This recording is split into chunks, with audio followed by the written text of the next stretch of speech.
नेता हमारा ये काम करेंगे। तो बहुत अच्छी बात बोली आपने।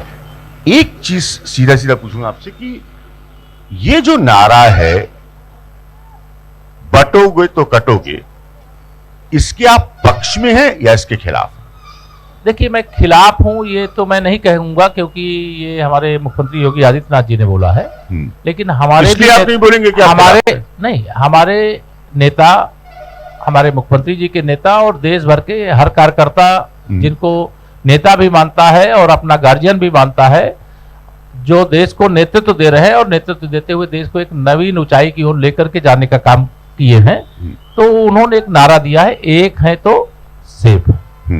तो एक है तो सेफ है, नहीं पूछा। हाँ, एक है तो सेफ है, तो ये नारा हमारा नारा है, प्रधानमंत्री जी का नारा है। देखिए, ये नारा आपके मुख्यमंत्री का है कि बटोगे तो कटोगे। मैं ये पूछ रहा हूं, आप एक बहुत लोकप्रिय नेता हैं, बैकवर्ड कम्युनिटी से आते हैं, आपका खुद का एक बहुत बड़ा अस्तित्व है, ये सारी बातें मैं जानता हूं, इसलिए आपसे सीधी राय पूछ रहा हूं कि आप इसके पक्ष में हैं या आप इसकी खिलाफत करते हैं। बीजेपी में लोगों मैंने कहा मैं पक्ष में और विपक्ष में नहीं, मैं इस तरह के नारे, चूंकि मैं विश्व हिंदू परिषद के कार्य को लंबे समय तक किया, सही बात, श्री राम जन्मभूमि आंदोलन का हिस्सा रहा हूं, और ऐसे नारे हम लोग बहुत समय लगा, उस प्रकार के आक्रामक नारे भी लगाए हैं, इसमें कोई दो राय नहीं। लेकिन आज जो जिम्मेदारी, उस जिम्मेदारी में मैं यह मानता हूं कि हम सबका नारा एक ही, एक है तो सेफ। अच्छा, तो ये बिल्कुल स्पष्ट है। तो केशव जी मोदी जी की लाइन पर है, इनका नारा है एक है तो सेफ है, और मैं रिपीट कर दूं, योगी आदित्यनाथ का नारा है बटोगे तो कटोगे। तो ये मैं आपके कोई शब्द घुमा फिरा नहीं रहा हूं, जो आप कह रहे हैं उसी को दोहरा रहा हूं, लेकिन ये तथ्य है। तो योगी जी का नारा है बटोगे तो कटोगे, केशव जी का नारा है एक है तो सेफ है। अब आप इंटरप्रिटेशन यानी कि समझना वो जनता का काम है, वो मेरा काम नहीं। गलत तो नहीं कहा मैंने? नहीं, आपने गलत नहीं कहा, लेकिन मोदी जी के, माननीय प्रधानमंत्री जी के बाद योगी जी भी लगातार अपनी सभाओं में इस नारे को दोहराते हैं। इसलिए ये नहीं है कि एक है तो सेफ है, यह मुख्यमंत्री जी नहीं बोलते हैं, वह भी बोलते हैं। और प्रधानमंत्री जी ने तो लाइन हम लोगों को दिया है, जैसे सबका साथ सबका विकास, यह पूरे भारत को एकजुट करने वाला है, वैसे ही एक है तो सेफ है, ये भारत को ताकतवर बनाने वाला, विकसित भारत बनाने वाला है। और उसमें भाषण के दौरान किसी क्रम में तो कोई बात निकलती है, तो ये मुख्यमंत्री जी को भी, मैंने कई मंचों में हम साथ साथ थे, वह भी बोलते हैं, लेकिन साथ में माननीय प्रधानमंत्री जी के द्वारा दिए गए नारे को भी दोहराते हैं। जी। दूसरी एक बात बहुत महत्वपूर्ण है कि जो राजनीति बदल रही है उसमें अब एक ज्यादा ये क्लियर होता जा रहा है, जब भी चुनाव के बाद डाटा आपको निकल कर आता है कि हाँ, एक हिस्सा है, चाहे उसको आप शहरी ही कह लीजिए, जो विकास को अपने दिमाग में रखता है, जो विकास के आधार पर वोट देता है। बाकी बहुत सारे फैक्टर्स होते हैं। आपके लिए सचमुच में ये बता पाना कि ये विकास किया है हमने उत्तर प्रदेश में, आप उप मुख्यमंत्री हैं, इतने लोकप्रिय नेता हैं, विकास वाकई एक नारेबाजी का शब्द है या महत्व रखता है जनता के लिए? देखिए, जनता के लिए महत्व भी रखता है। महाकुंभ में हम यहाँ बैठे हैं, इसलिए मैं पूछ रहा हूं उसकी वैल्यू क्या है? राजनीतिक दृष्टि से, चूंकि यह महाकुंभ का क्षेत्र है, आप सवाल ले आए हैं, मैं आपको बताऊंगा, विकास भी जनता के लिए महत्वपूर्ण है, लेकिन सेवा भी दूसरा पक्ष है कि हम जनता की सेवा में कोई कमी न रखें। तो विकास और सेवा का संगम, जैसे गंगा यमुना का पवित्र संगम है, ये यहाँ अदृश्य रूप से माता सरस्वती जी विराजमान है, वैसे ही हम विकास भी कर रहे हैं, सेवा भी कर रहे हैं, और सुशासन भी दे रहे हैं, सुरक्षा भी दे रहे हैं। तो इसका एक ये संगम है, इसके कारण से हमें लगातार समर्थन मिल रहा है, लगातार सफलता मिल रही है। हाँ, एक लोकसभा चुनाव में बस नहीं मिली, लोकसभा चुनाव एक एक्सीडेंट है। नहीं, एक्सीडेंट नहीं है, ये इतना बड़ा एक्सीडेंट है कि जो क्रैश हो गया। मैं मानता हूं इस बात को कि लोकसभा चुनाव हमारे लिए एक एक्सीडेंट है, यानी गुब्बारे में हवा भरने में ये सपा और कांग्रेस के गठबंधन सफल हो गया था, लेकिन अब गुब्बारे की हवा हरियाणा और महाराष्ट्र के बाद निकल गई। आप बहुत बुद्धिमान व्यक्ति है, बौद्धिक व्यक्ति है, ये मैं जानता हूं निजी तौर पे।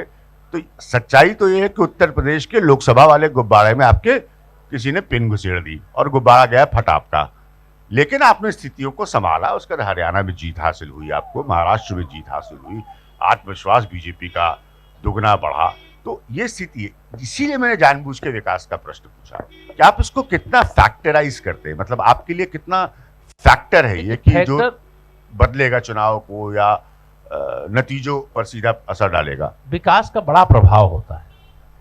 यह सच है कि कई बार जातिवादी राजनीति प्रभाव डालती है, जैसे कोई झूठ फैलाना।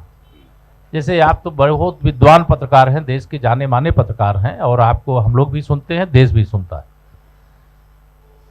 भारत के संविधान को कोई खत्म कर सकता है? असंभव है। सही बात। भारत के लोकतंत्र को कोई खत्म कर सकता है? असंभव है। सही बात। भारत में आरक्षण को कोई खत्म कर सकता है? यह असंभव है। लेकिन इस प्रकार के झूठ को कांग्रेस सपा के गठबंधन ने उत्तर प्रदेश में मिलकर के लोगों में फैलाया कि माननीय प्रधानमंत्री नरेंद्र मोदी जी के नेतृत्व में अगर भाजपा 400 पार हो जाएगी तो संविधान बदल देगी। हाँ, ये बात बिल्कुल। बाबा साहब के हम पुजारी हैं। बाबा साहब का अपमान तो दर दर पर कांग्रेस ने किया है। समाजवादी पार्टी का तो इतिहास ही बाबा साहब का और दलितों के दुश्मन के रूप में जाना जाता है। लेकिन उन लोगों ने इस प्रकार का भ्रम फैलाया और इसका उनको, मैंने कहा, फायदा मिल गया। लेकिन सर, अमित शाह जी का जो बयान आया, जिसके बाद उनको प्रेस कॉन्फ्रेंस करके एक्सप्लेन करना पड़ा, मतलब इतने बड़े वो देश के नेता हैं, और समझाना पड़ा कि नहीं, इसका अर्थ ये नहीं है। तो ये बात तो सच है कि जो अनुयायी हैं, जिस भी ईष्ट को मानते हैं, जिस भी भगवान को मानते हैं, या व्यक्ति अम्बेडकर जी का इतना सम्मान है, आप सीधे तौर पर ये कह रहे हैं अरे अम्बेडकर कर रहे हैं, अम्बेडकर कर रहे हैं, इससे अच्छा तो प्रभु को याद कर लीजिए, तो लोग क्या समझेंगे? कभी भी आप कोई अगर सदन में भाषण दे रहा हो या कोई मंच पर खड़े होकर के भाषण दे रहा हो, और भाषण की एक लाइन दो लाइन अगर आप उठा लेंगे तो उसमें से आप इस बात को समझ सकते हैं कि फिर उसमें कमी तो निकाल लेंगे। लेकिन भावना, देखिए पहले मेरी बात, एक पॉइंट पर रोकूंगा। बहुत पुराना संवादक हूं सर, एक चीज कहना चाहूंगा आपसे। हेडलाइन भी एक ही लाइन की बनती है ना, तो नेताओं को ये समझना चाहिए कि हेडलाइन भी एक ही लाइन की बनेगी। अब उनके भाषण का कौन सा हिस्सा निकालकर हेडलाइन बनेगी, ये नेता नहीं तय कर पाएंगे। नहीं, ये तय नहीं करेंगे, लेकिन भाषण का परिप्रेक्ष्य तो पूरा समझेंगे ना।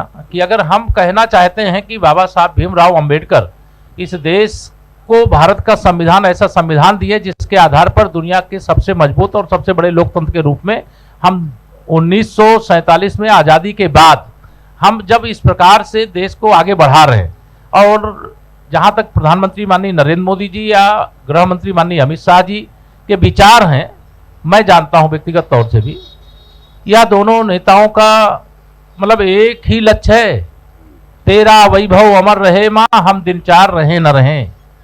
भारत के लिए, भारत की जनता के लिए समर्पित लोगों में से कांग्रेस मुद्दा विहीन पार्टी है, नेता विहीन भी पार्टी है। अब इस समय तो मैं कहूं कि गठबंधन विहीन भी पार्टी है, ठीक है।